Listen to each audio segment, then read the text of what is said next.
Every organism is made up of trillions of individual cells. Each of these cells contain DNA.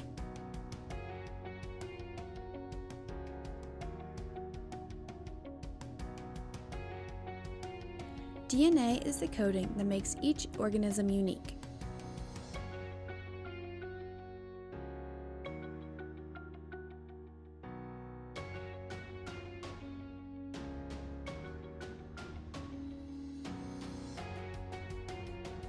Cells replicate themselves and replace the cells that died.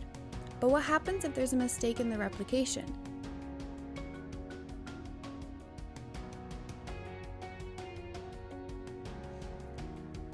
When a normal cell divides incorrectly, an abnormal cell is created. The abnormal cells may then replicate and grow into nearby tissue, which could result in the creation of malignant cells, commonly known as cancer cells. Depending on which cells become abnormal, different types of cancers are created. Carcinoma, or skin cancer, is malignant growth that appears in the skin and is normally caused by exposure to UV radiation. Malignant tumors occur from a multitude of factors including genetics, smoking, and UV radiation. Due to the many variances of cancer cells, treatments must be able to destroy many different types of cells in order to be effective. There are many different kinds of cancer treatments. Treatments are divided into two major categories: radiation and non-radiation.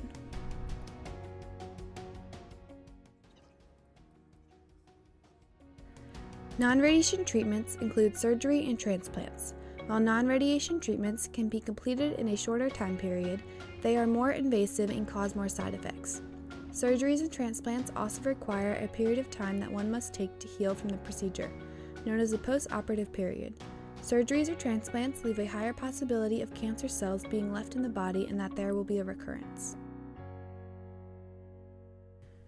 Radiation treatments include radiation beam, seed implantation, and chemotherapy.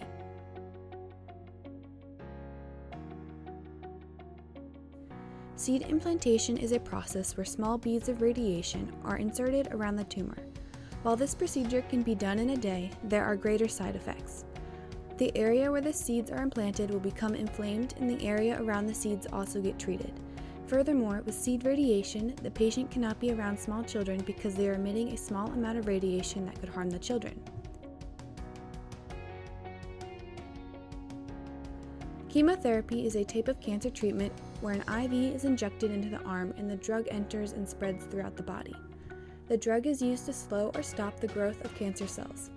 While chemotherapy destroys the cancer cells, there are many side effects, including nausea, bruising, and hair loss.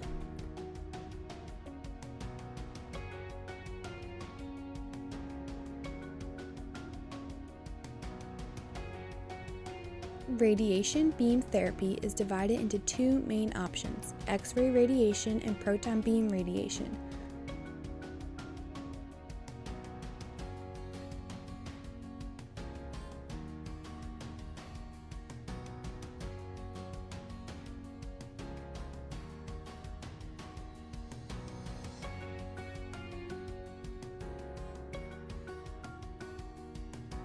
Both treatments have radiation rays being fired into the body and aimed at the cancer cells.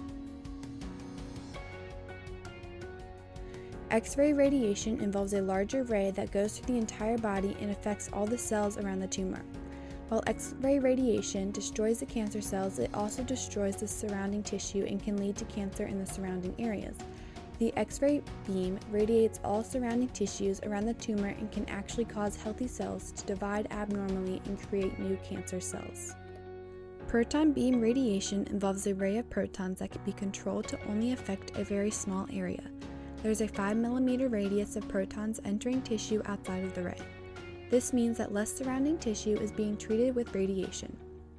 Proton therapy is unique in that the beam can be controlled to treat only the tumor and not travel through the whole body.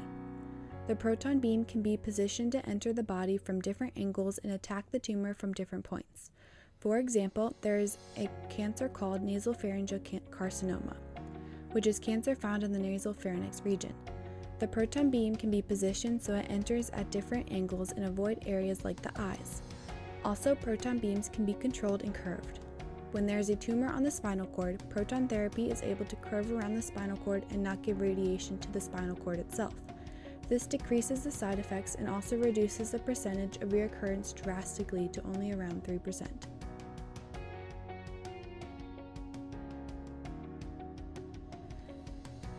The technique for proton therapy was developed in the early 1940s as part of the atomic bomb. The atomic bomb sped up hydrogen atoms until the electron was lost and only the proton was left. In proton therapy, the same procedure occurs. Hydrogen atoms are spun until it reaches the speed where the electron and proton separates. This procedure was not used on humans until Dr. Robert Rathburn Wilson. Dr. Wilson studied the Bragg peak, a burst of energy at the end of the proton path, and he noted that the peak could be positioned to occur inside a tumor. Since then, proton therapy has grown and many facilities are being used around the world. There is a proton therapy facility called Hampton University Proton Therapy Institute, or HUPTI for short. Patients come here from all around the globe for treatment. Since HUPTI is one of the older facilities, it is trusted by other doctors, and patients are often referred there because of the vast experience of the staff. While proton therapy sounds like the perfect treatment, we have to remember that all cancer treatments have side effects. Proton therapy's physical side effect is a dry, itchy patch of skin that occurs in the area that the radiation entered the body. However, this is a minor inconvenience and the patch of skin will heal rather quickly, and creams can be used to reduce the dryness and itchiness. The main side effect, the one that often prevents people from being able to use it, is the cost. Proton therapy is expensive and many insurance companies do not cover the cost of treatments.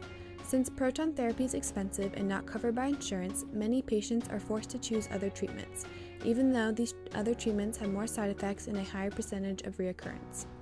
Proton therapy is a type of cancer treatment that is more precise and accurate than other treatments. Because of the accuracy, there are less physical side effects and a smaller chance for cancer to return. With all of the advantages of proton therapy, it should be made affordable and available for those who could benefit from the treatment.